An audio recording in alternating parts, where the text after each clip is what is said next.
Yan. Tapos ito naman po direct, another blessing. At, Another blessing. diba? Sina ano, reaction nyo naman po dahil magkaka-reunion sila. Yung at first alaga nyo na sina Marvin and Jolina dahil magkaka-reunion movie sila. Ay, ano mga reaction ko? Sana ako.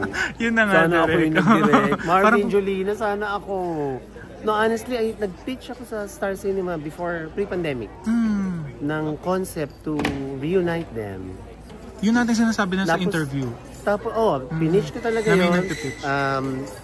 Ang story is yung mga anak nila ang unang magkakaroon ng spark and then malalaman nila sila, mga anak pala nila yon. Ang ganda din. Oo, parang hindi sila, i-reveal na hindi nagkatuluyan si Jed and Bujoy, characters sila noon.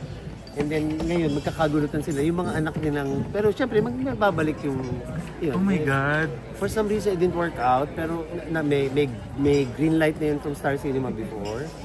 Hindi ko na maalala kung bakit hindi siya natuloy. Pandemic direct? Pre-pandemic. Before pandemic pa. Way before. Mga 2017 pa yata or 16 nung pinitch ko sa Star. So, okay naman sa kanila. Hindi ko na maalala kung bakit. Marvin, Jolina, hindi ako. Yun lang. Kasi nung nakita ko nga direct, parang yung teaser din, okay din naman. Pero parang mas maganda sana yung sinabi mo nga, parang mas nagbigay color. Hopefully, di ba? Hopefully. Ayun. Invite na lang everyone po to please catch this amazing project. Po, I'm inviting everyone. Please watch Prinsesa ng City Jail starting on January 13 at 3:20 p.m. on GMA Afternoon Prime.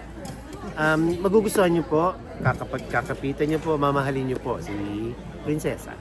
Thank you very much. Well, unang-una, chemistry.